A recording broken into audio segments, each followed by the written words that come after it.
Good morning, everyone. On this beautiful Easter morn, we welcome you to our Sunday morning roundtable discussion with our subject today, Are Sin, Disease, and Death Real? We are recording from the Plainfield Christian Science Church Independent, Plainfield, New Jersey, in the United States of America. We welcome you all, and we'll start this morning with our morning prayer. I'm reading Mrs. Eddy's Easter message of 1902. Most of it, anyway. He said, and a line from page 277 of miscellaneous writing. May this glad Easter morn find the members of this dear church having a pure peace, a fresh joy, a clear vision of heaven here, heaven within us, and an awakened sense of the risen Christ. May long lines of light span the horizon of their hope and brighten their faith with a dawn that knows no twilight and no night.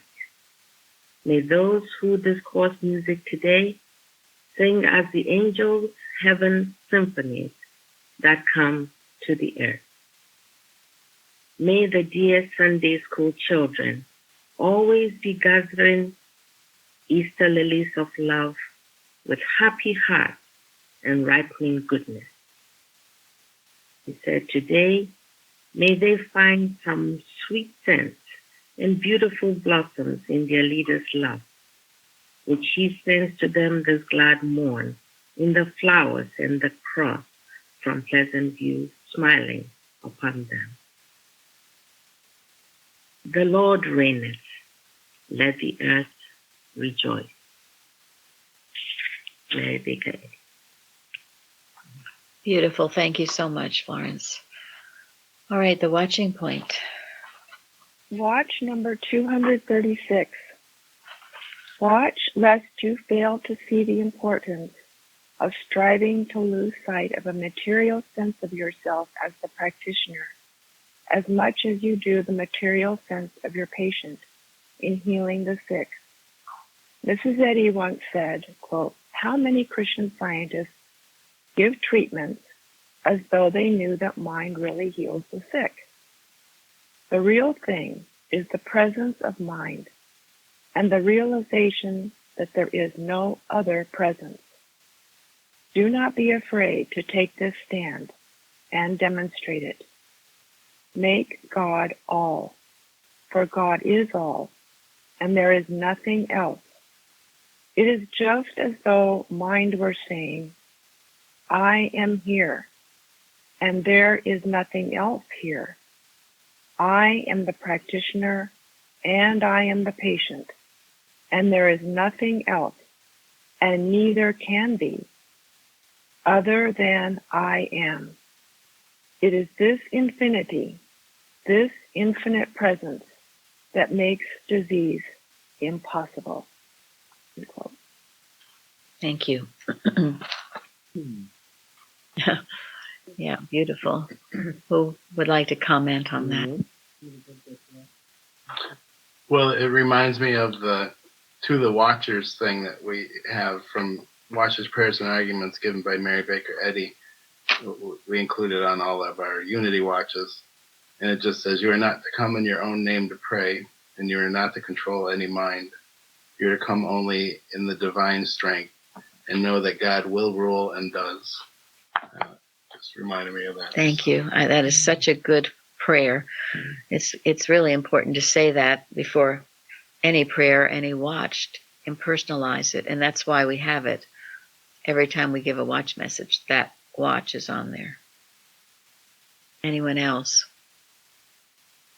It made me think of what must have been going on in the tomb when Jesus, the 3 days, this is what he was demonstrating, the allness of God. It wasn't him healing himself or binding things up or bringing his life back. Thank you. That's exactly right. And Jesus proved this by even when somebody was like Lazarus, for example, and Jairus' daughter, he only saw God. I mean, he saw perfection, eternality. And so there was never any sickness here that he's overcoming or anything. He was always seeing God's allness. And I think in a way it's an obedience to the first commandment too. Yes, it is. And that goes within the lesson that Jesus beheld in science the perfect man who appeared to him where sinning mortal man appears to mortals. In this perfect man, the Savior saw God's own likeness, and this correct view of man healed the sick. Thus, Jesus taught that the kingdom of God is intact, universal, and that man is pure and holy.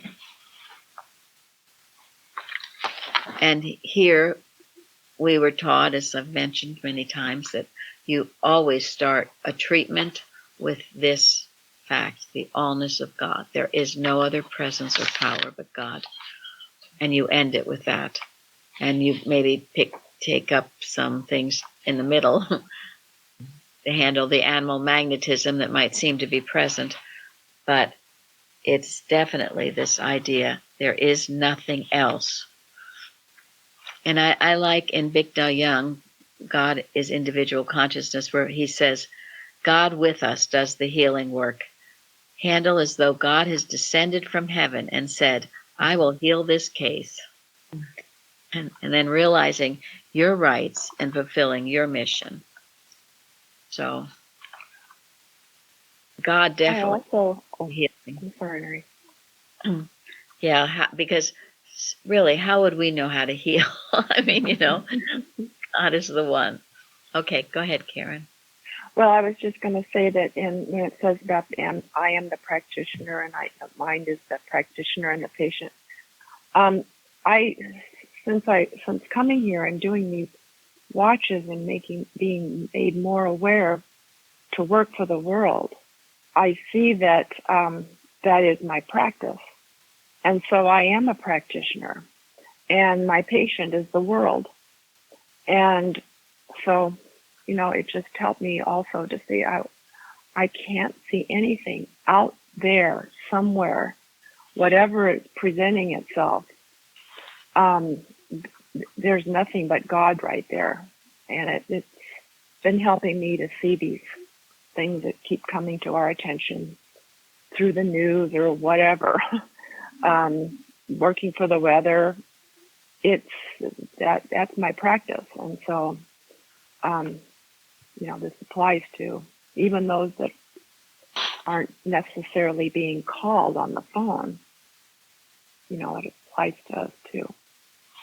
Most definitely, and that I speak about that a lot. You are all practitioners. If you're working in science, you are practicing Christian Science, right? So therefore, you are a practitioner.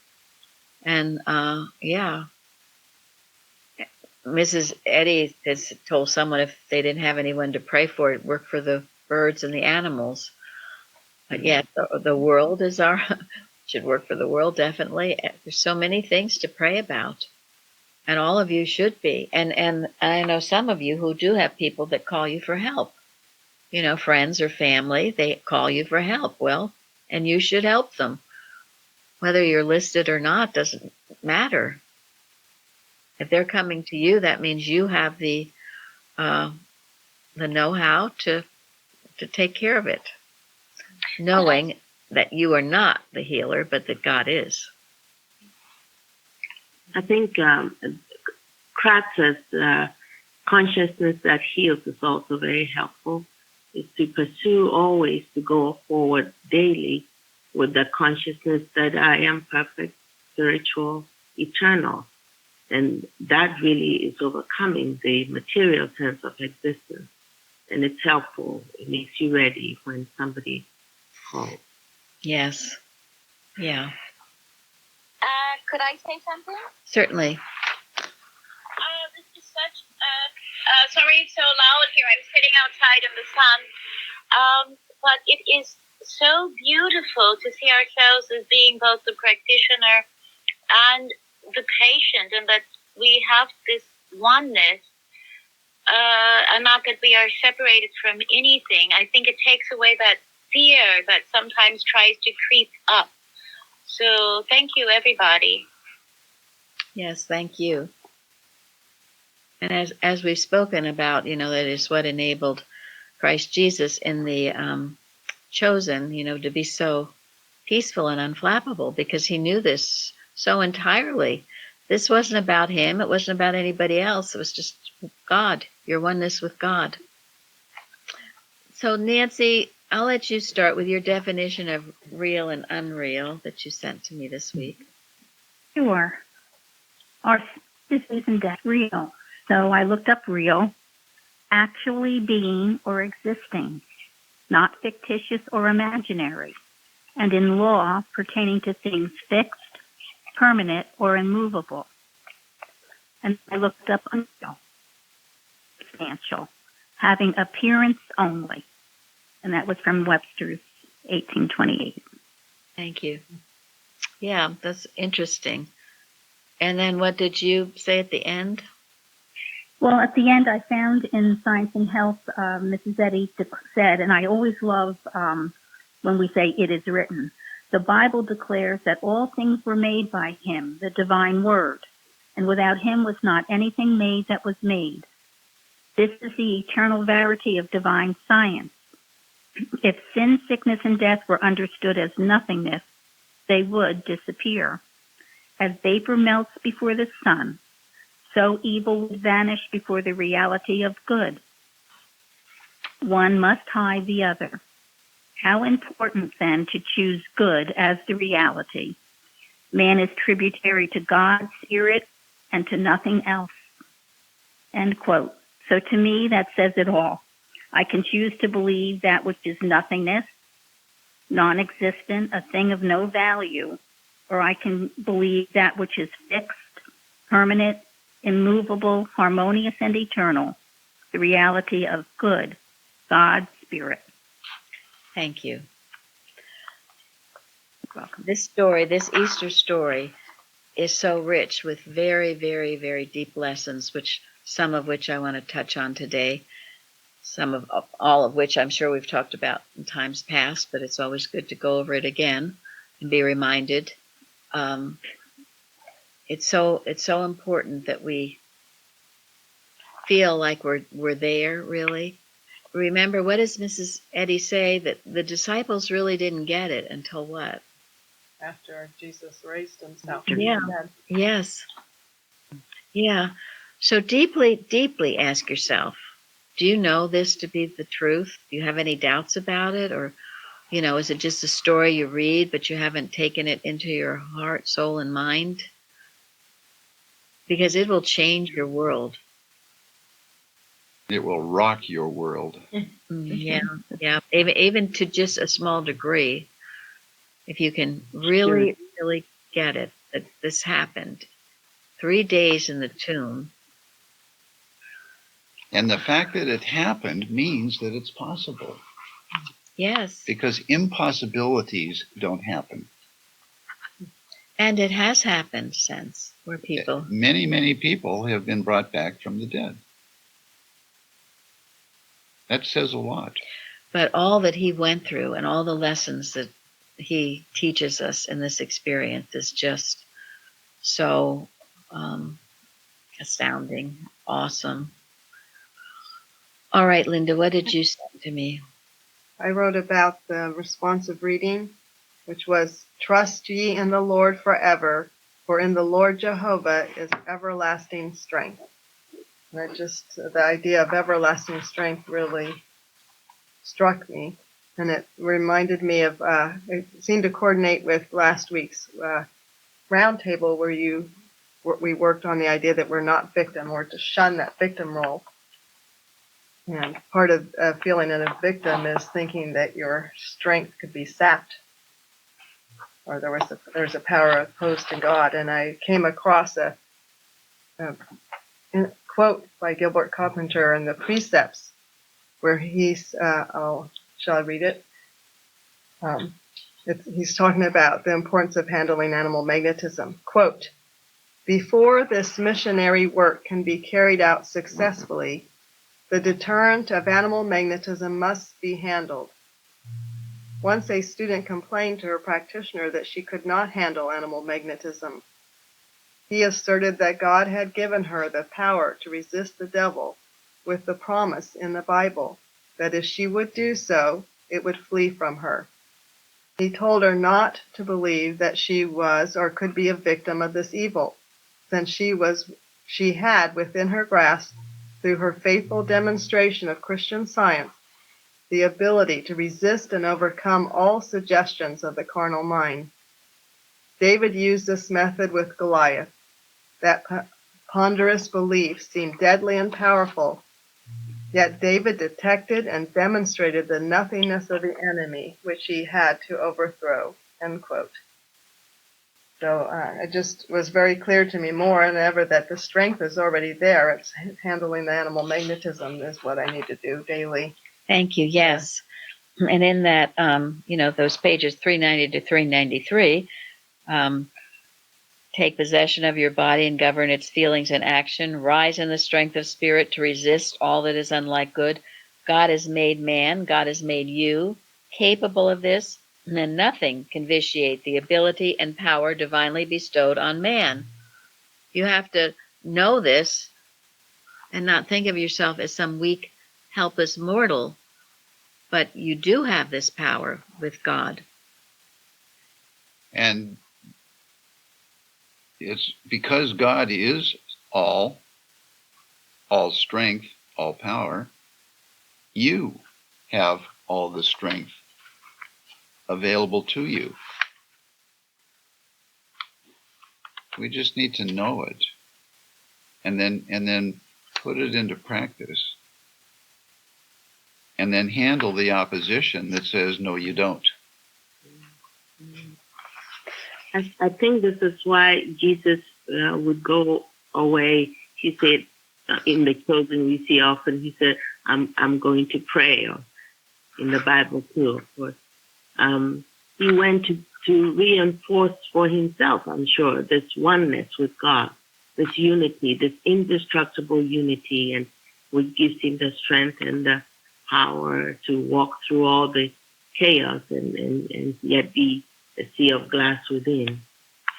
It's beautiful to me. Thank you. It's very important. Again, a couple of things again from God as Individual Consciousness by Bicknell Young. All power is in God, which is my individual consciousness.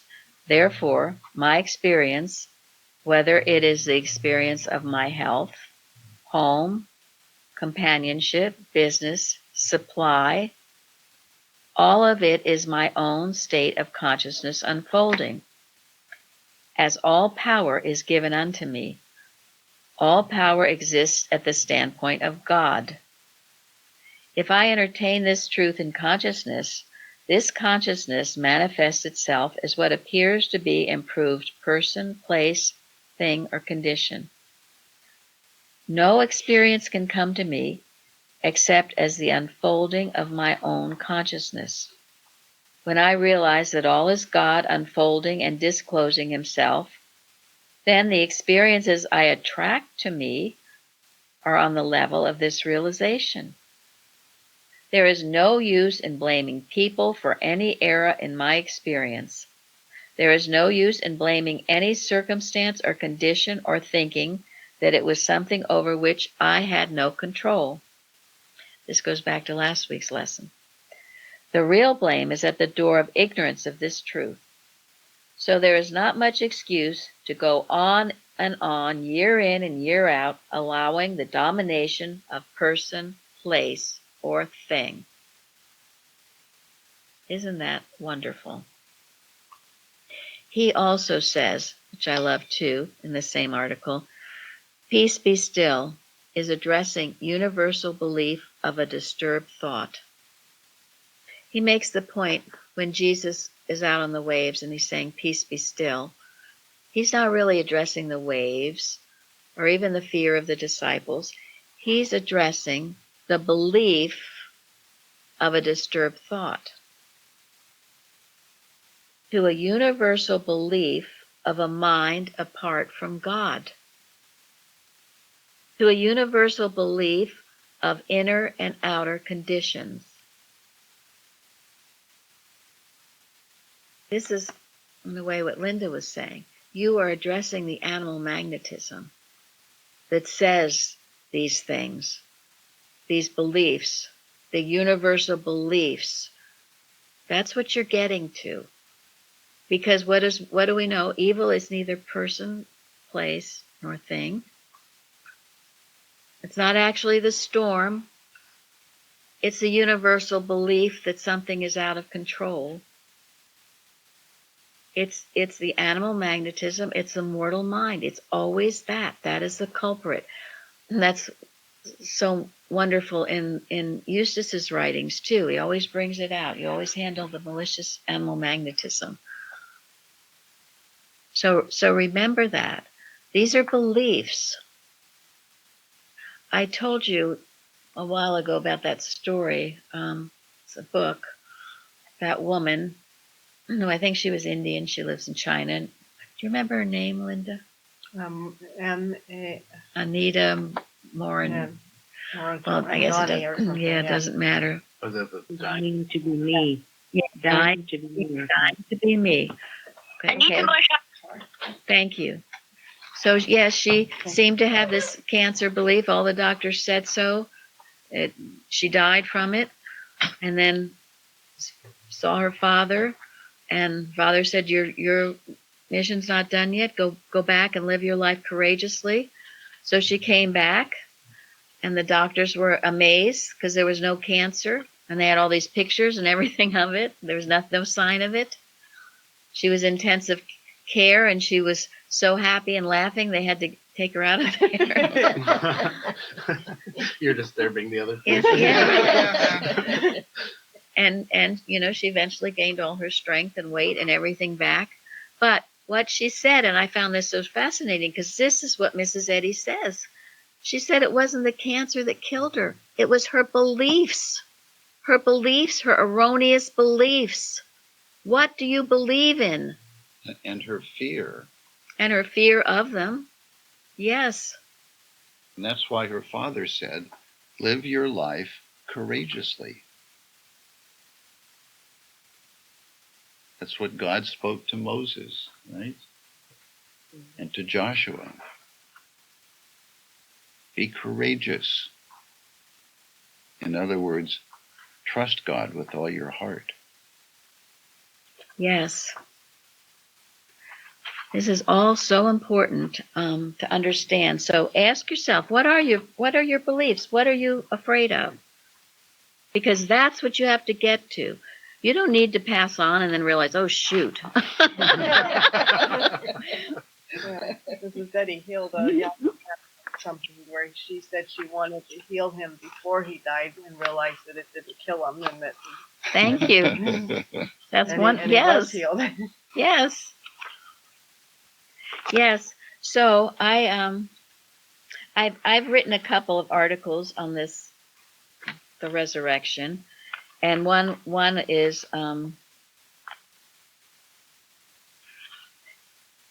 about there is no power other than God, and what Jesus said to Pilate when Pilate said, "Don't you know I have the power over you to kill you or to release you?" And so what was Jesus's reply? I can't find the article. Thou couldst have no power over me except it were given thee from above. Yes. Mm-hmm. And so that is what you say when any kind of error tries to get to you. You have no power over me unless it comes to you from God. And there you stand, so help you God. And I don't care what it is. I don't care if it's a boss, a husband, a doctor. If it's not from God, it has no power over you unless you what? Give it the power. Error comes to you for life and you give it all the life it has. Yes. This is one of the huge lessons from this resurrection story. Because Jesus knew this without a doubt. You could scourge him. You could do whatever you wanted to. You could hate him. You could throw him all over the place. And then you could crucify him. But, honey, you have no power over me, and I'm going to prove it. And he was an everlasting victory over the hate, the all of that, all of the carnal mind. And it is an example for us if we can demonstrate it in the smallest amount or the largest. And, it's that thought that the resurrection power is with us today. That same power, it hasn't gone anywhere, right? That's why his resurrection is our resurrection. That's right. We should be light years ahead of his disciples when he was around, when he was teaching them. They were getting something revolutionary, and it required his resurrection and ascension for them to begin to get it. And here we have it. So we have no excuse for not getting it. We have no excuse, yes. And Mrs. Eddy has told us in Science and Health the God principle is omnipresent and omnipotent. God is everywhere, and nothing apart from him is present or has power. So, Could I say yes, go ahead. Sure. I think it's really appropriate.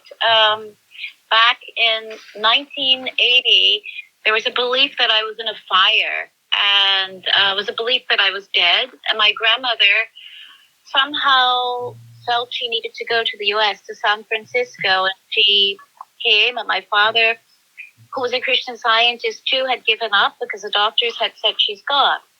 And my grandmother said in every language she knew, "You are God's perfect child. There's only life."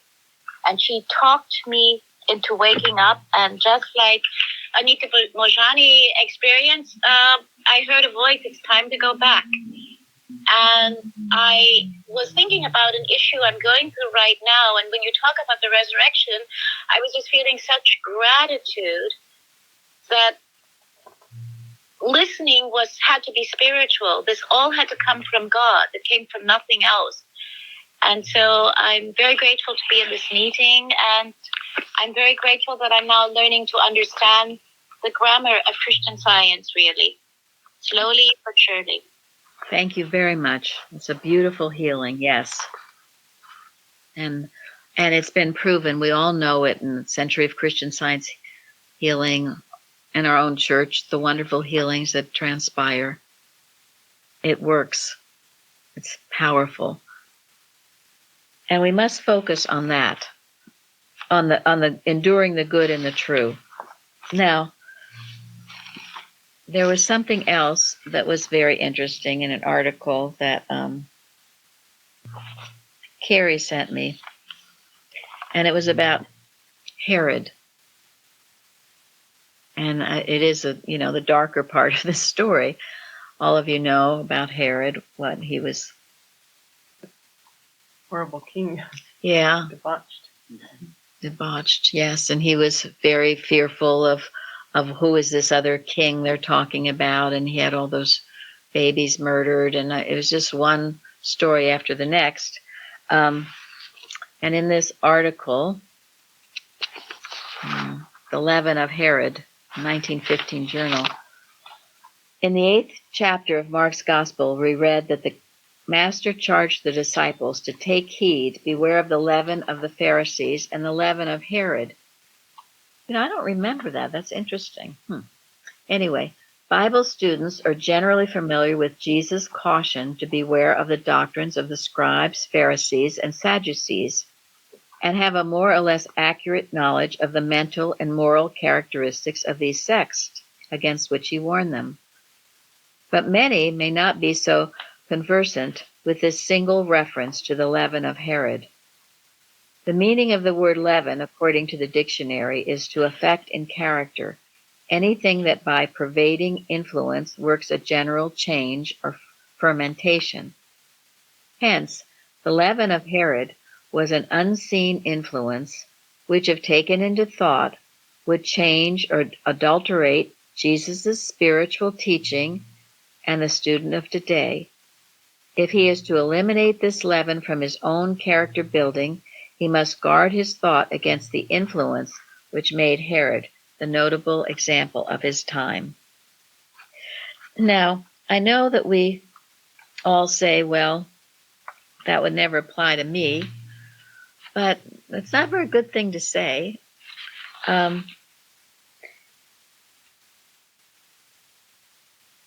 We've also, Carpenter speaks about it a lot. I didn't bring that today, but about the Judas thought, because of greed and other things turned against the Christ. And I mean, look what happened to Mrs. Eddy. And these were supposedly good workers, right? The Next Friends suit, all that they've done and all that they still are doing that turned on her. So please don't say it'll never happen. It's been happening. It continues to happen. And we must be aware of it. It's good to ponder how you would abuse power. That's for sure. Yes. He makes us the unwise shepherd. Yes. He's not looking circumspectly all around. Thank you. And that was one of the points from the way that you read last week. Know yourself. Know yourself.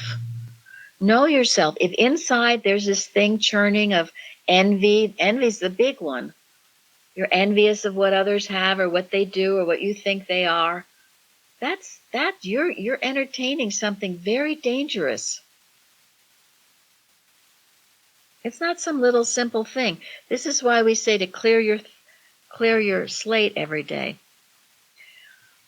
And then it talks about how Jesus knew Herod's deadly malice and sly cunning, instigated by fear of a rival to his crown. Mortal mind, which is always the real culprit, was plotting in secret and was using the agency of politics. Jesus' answer to the Pharisees makes this plain. Jesus says to them, "Go ye and tell that fox, behold, I cast out devils, and I do cures today and tomorrow, and the third day I shall be perfected. For it cannot be that a prophet perish out of Jerusalem." End quote. And I do remember that. He called Herod a fox. Jesus rightly characterized one who degraded himself by playing the part of a base intriguer. Someone has said of him, quote, "Not daring to show the teeth of the lion, he uses the tricks of the fox." Now, don't we see that today? Yes. In spades. Mm-hmm. Big time. There is a very definite lesson to be learned from this example of a whole populace. You see, then they got the whole populace turning against him. Everybody, kill him, crucify him, right? His blood be on Yeah. us and our children. And our Yes. children, too. They were willing to put the blood on their children. They were so convinced they were right and so convinced that they wanted to save their authority. Yeah. A whole populace being caught in a contagious maelstrom of purposeful human hate and made to assume responsibility for an infamous crime designatedly forced upon it by evil mental and political action. In miscellaneous writings, our wise leader, Mrs. Eddy, sounds this note of warning. Christian scientists. She doesn't say Catholics.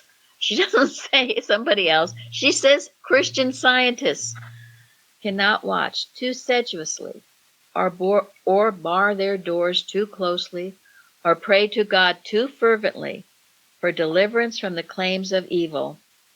Thus doing, scientists will silence evil suggestions, uncover their methods, and stop their hidden influence upon the lives of mortals. End quote. In this exposition of the character of Herod, murderous cruelty, political craftiness, dishonesty, deceit, and intrigue all combined in an effort to accomplish the destruction of truth's human representative, cloaking its deadly purpose under the demand of public opinion. After having fomented public opinion by playing upon the most violent, of mortal passions. It's going on. You better be watchful, and we better do our work to neutralize this error that seems it's part of the human mind, part of animal magnetism. And then it is thus clear that the leaven of Herod stands for the fermenting subtleties of the wicked carnal mind, its pomps and vanities, its love of place and power, its plotting intrigue and crafty malice, its love of social preferment and political might, its deadly cruelty and destructiveness. Jesus could not have stated more tersely to his followers their need to take heed and beware of its pervading influence, which would change and destroy his teachings and prevent the demonstration of Christian healing. Yet there is no cause to fear it, for while pointing out its subtle poison, he also gave us the antidote for which it is found in the leaven of truth, hid in 3 measures of meal, or as we read in Science and Health, 3 modes of mortal thought, namely science, theology, and medicine. Here Mrs. Eddy tells us that this leaven of truth is ever at work. It must destroy the entire mass of error and be eternally glorified in man's spiritual freedom.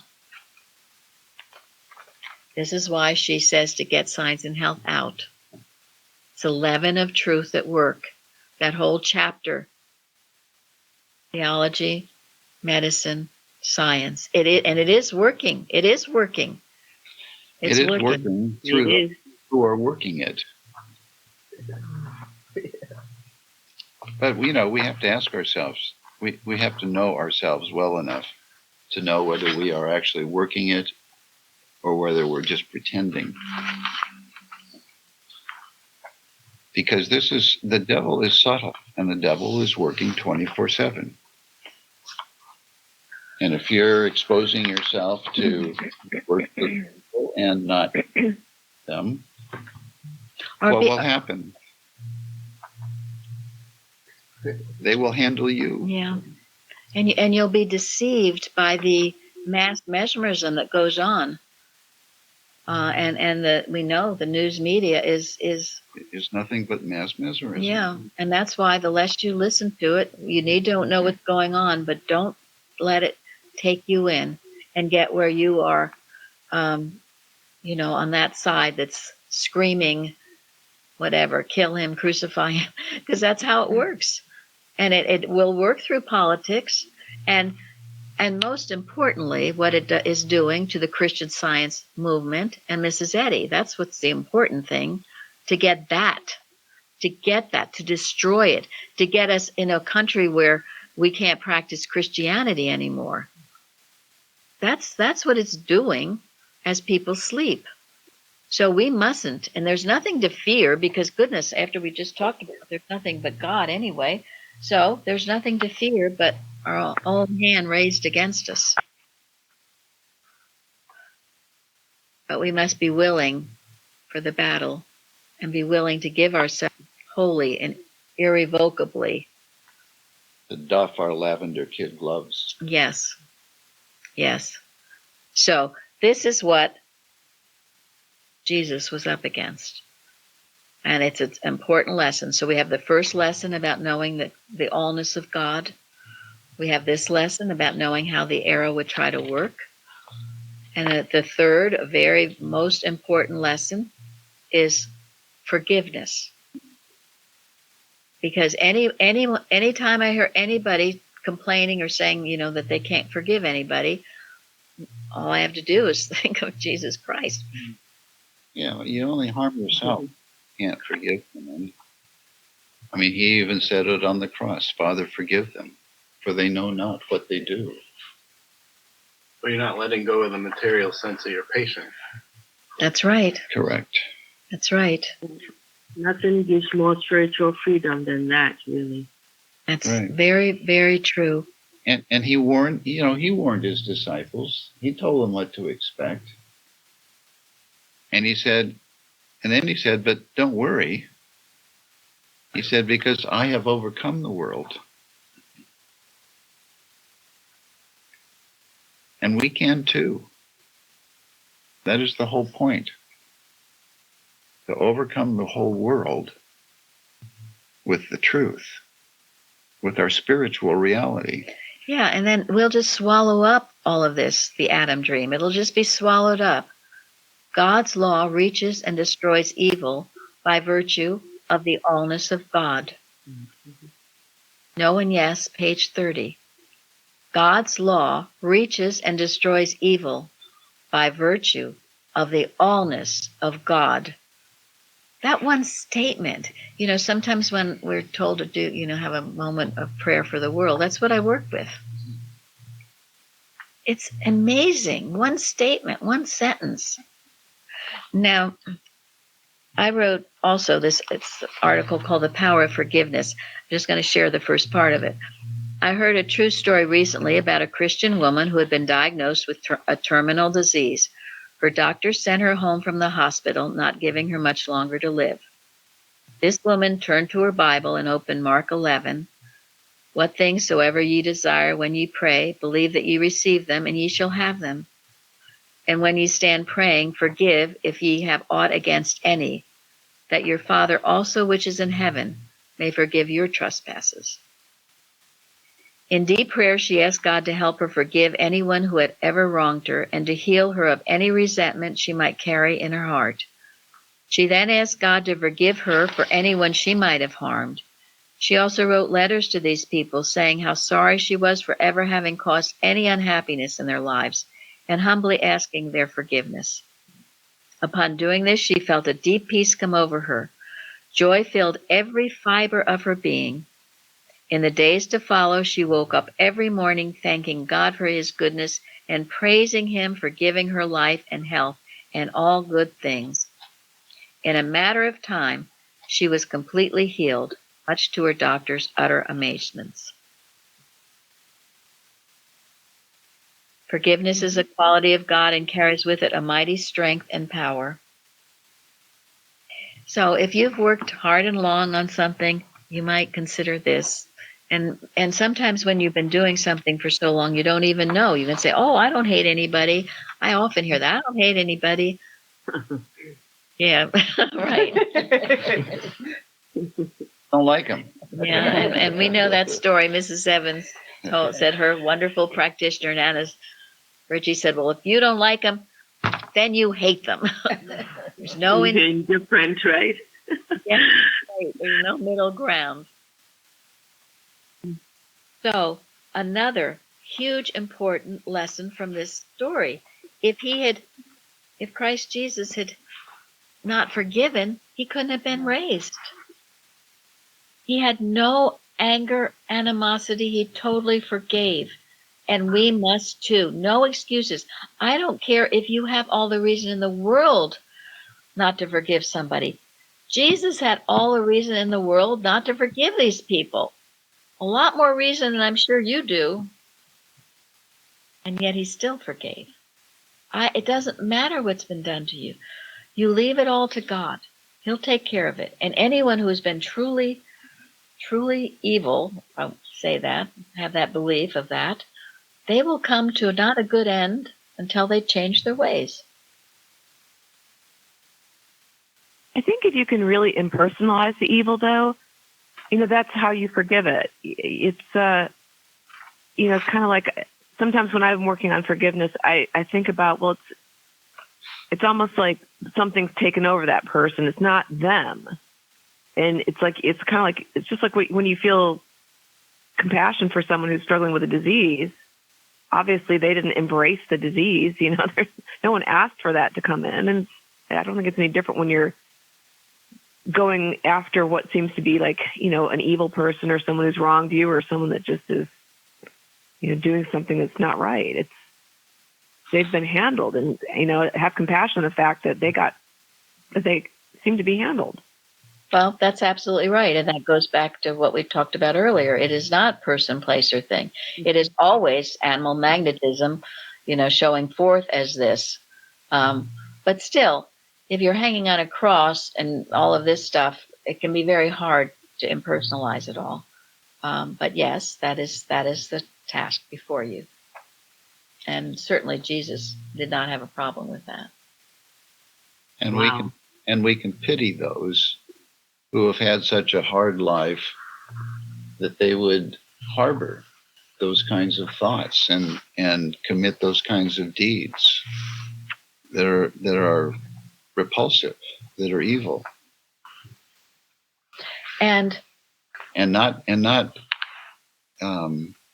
hang the evil on the person.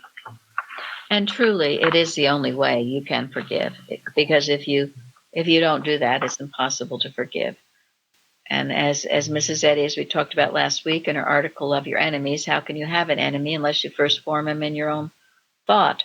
So it goes back to you, what you're harboring, what you're seeing, and you've got to cleanse yourself of it. And you can. If Christ Jesus could, if Mrs. Eddy could, she's the other example, never hated. She says that. She says that in Loving Your Enemies. I would love anyone who has hated me.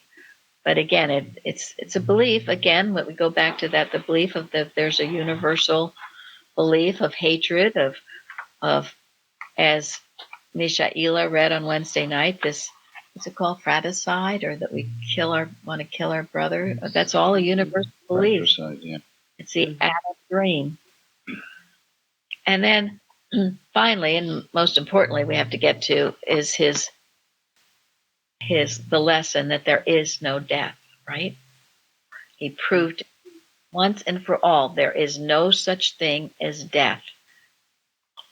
And that article that I love so much by Eustace on our website called There Is No Death, of the story of the woman whose husband passed on, and this I think was Eustace's secretary, and he came back to tell her, I came back to tell you there's no death. Don't worry. Everything's okay. And he continues by saying, I can't do it again. I must go and not come back again. And she asked, will you see our friend die? He said, she never left you. Will you see your mother? He replied, I've already talked to her. Then he tried to tell me how wonderful it was, but I could not understand. He asked me to promise him two things. One was, do not grieve, because there is no separation. And the other, do not be offended by anyone, for they do not know you as you really are. If they did, they would love you. Now, there again, those are powerful statements, but we must embrace them and understand them. And it reminds me of what Mrs. Eddy says in Science and Health on page 386. A blundering dispatch mistakenly announces the death of a friend occasions the same grief that friend's real death would bring. You think that your anguish is occasioned by your loss. Another dispatch, correcting the mistake, heals your grief, and you learn that your suffering was merely the result of your belief.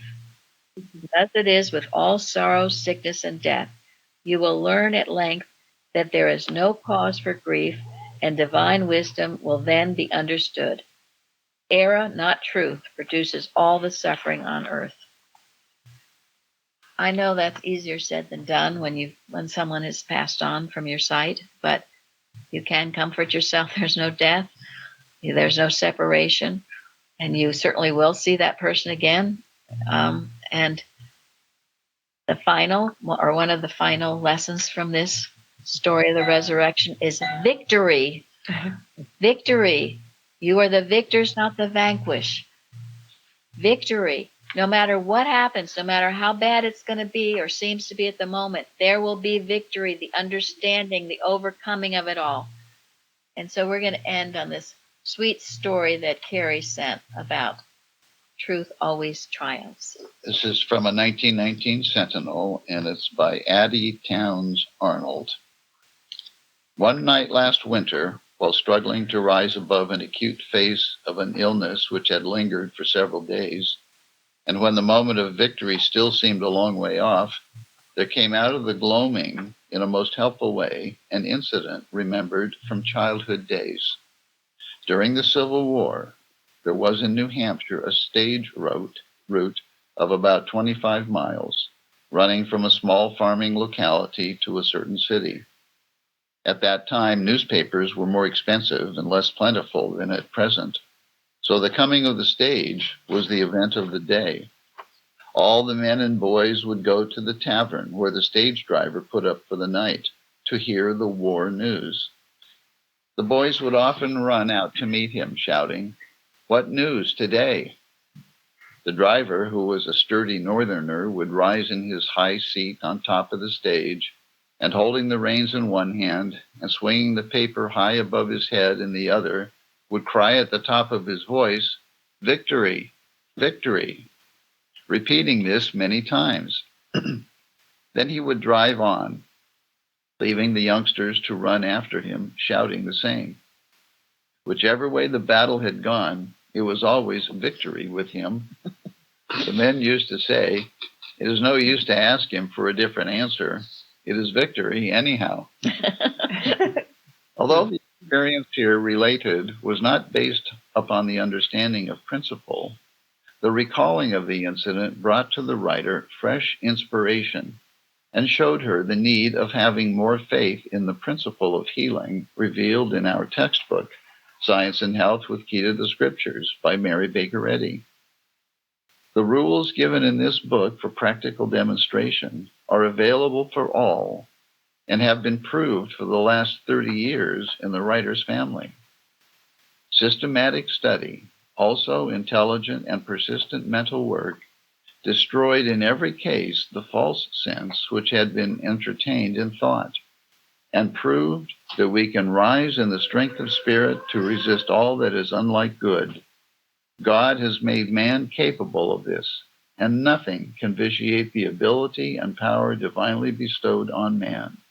Science and Health. With a fresh effort, in a few days, victory was won, and each experience proved to be a step higher, showing that the words of Christ Jesus are for us today as truly as when he bade his followers heal the sick and reform sinners. Christian Science is teaching us to open our thought to the voice of truth, to listen and trust the divine leading, that others may see the way and be led to the ever-present Christ. In the prophecy of Isaiah we read, "Trust ye in the Lord forever, for in the Lord Jehovah is everlasting strength." Victory. So, thank you all for joining us today, and a happy, blessed Easter to you all.